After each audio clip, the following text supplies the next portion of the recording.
Welcome back to MVM. Today we have a Kickstarter preview. This one is for Skulk Hollow, a two-player asymmetrical game where one of us is going to represent a mean guardian invading the land, and the other one represents the fox and heroes trying to take down that guardian. Yeah, and if you've ever played video games at all, it's going to have a very video game feel. In particular, there's a game called Shadow of the Colossus. If you haven't played it, you should get out and try it.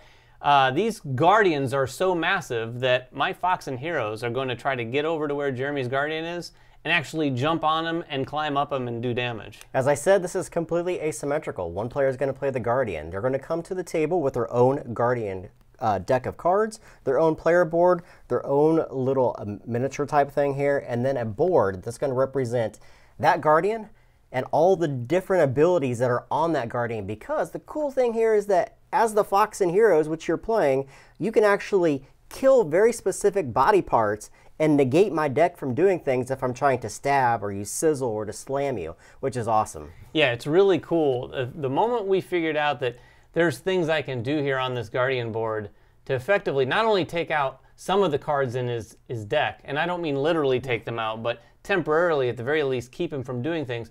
There are certain things with some of these guardians that is their win condition, because all the guardians in this game have different win conditions, and I might be able to do something to basically hamper that for the time being. Then the guardian has to deal with that while I try to take him out and win. Speaking of win conditions, there are two ways to win. If the fox and leader is able to do damage to every single one of these heart locations on that guardian's body, they win.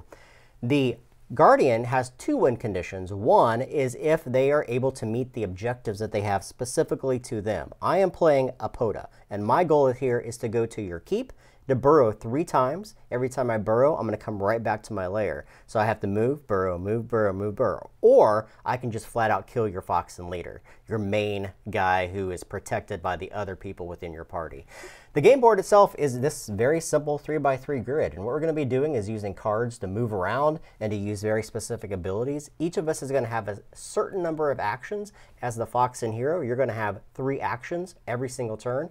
As a POTA, I'm going to have 2 actions, so you have a little bit of advantage to be able to maneuver and do things within your hand. Yeah, and Jeremy mentioned earlier too that I have leaders. Right now I have King of War. That's sort of the main generic leader that you can start with.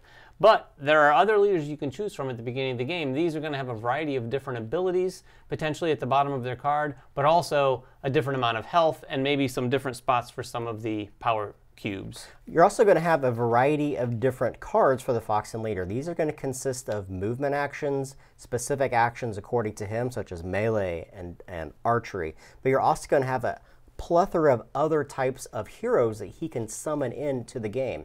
Every time he brings one of these heroes in, he either brings them into the keep or into one of the 2 farmlands. And these are going to range from all kinds of different types of ability characters. Yeah, right here I have the archer, the rogue, and the knight. These are the 3 different types of fox and heroes that can come into play, and they each one of those cards has an associated token over here with them. So there's going to be 3 of 2 of them, and then only 2 of the archers.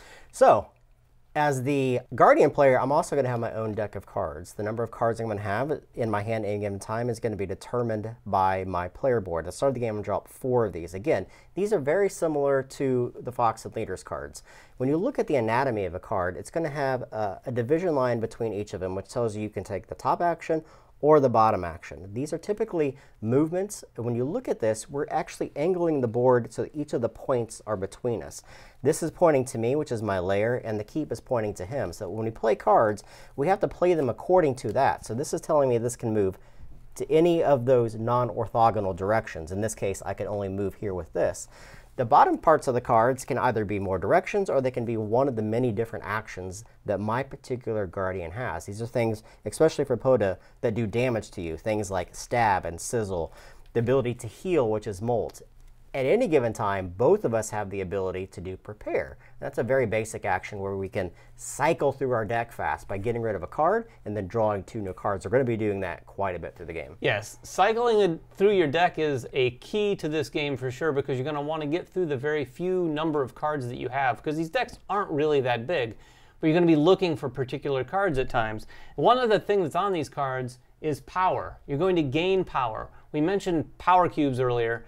Power cubes are going to be something that you gain, and then you can spend them as free actions on your turn. This is very key, in particular, well, for both sides really, but for the fox and heroes, it's going to give you some flexibility and movement. That sort of difficulty in movement that Jeremy mentioned, where there's cards that very specifically say you can move in this direction, that might not be where you want to move that turn, so you use these power cubes to move, to do any number of the variety of things that you can normally do on your turn. So what are you trying to do? The Foxen Leader is actually going to start the game, and he's going to use up to 3 cards from his hand. He can either use the Prepare action to cycle and get more cards. He can move his people around, or he can summon new people into the game. To summon, he simply, as we said, he's going to get rid of one of those cards, play it face up in front of him, take that associated hero that matches the token on there. In this case, it's going to be the Rogue, and he's going to place him with his other heroes or in one of the 2 farmlands. This is where all of his people will come into play. He now has access to, on any of his actions, power any 3 of those characters that he has on the board at that given time. What is he trying to do with this? He's trying to harm me. There's different ways to harm me. There's 2 basic ways. There's the archers, who can ping me from adjacent locations. When he does archery damage, he's simply going to expend a card that says archery on it, or missile on it, and he's going to do 1 damage to any of my locations on my body. But the more powerful way to do damage is to actually leap upon me. Yeah, as soon as I can get into the same ground space as the Guardian, I can actually use a leap action. And in fact, one of my cards is a double leap. So if I'm able to take 2 guys there, I can get them both on the Guardian at once. When you do that, you're going to start in a very specific place for each Guardian, and it actually differs for all the Guardians. In fact, one of them has 2 different routes that you can take. But on this Guardian here, I can actually jump right here to this first location, burrow. Jeremy mentioned earlier that one of his win conditions with this Guardian is to get to my keep and burrow. Well, that's the first spot that I can actually attack. And if I do damage to that, guess what? He can't burrow anymore. Right, so he's going to be using melee damage off of his cards. When he does that, he has to be in that specific location. Each one of these locations on the body of a Guardian has a specific number of heroes that it can hold and a specific number of damage that it can take. At any given time, if he does all the damage to a specific type of location, for instance, if he does a stab wound here, here, here, and here, I no longer have stab available. As you notice, this is slam. If he does 3 damage to slam, I no longer have slam available. Now I have the ability to mend with some of my cards. As the Guardian, I have a variety of different things that I can do as well. And it all depends upon the Guardian that you're doing. Each of them have different directional damage they can do, different objectives they're trying to do, different ways to mend, different ways to move. So it really depends upon the Guardian that you're playing. And speaking of, let's talk about the Guardians.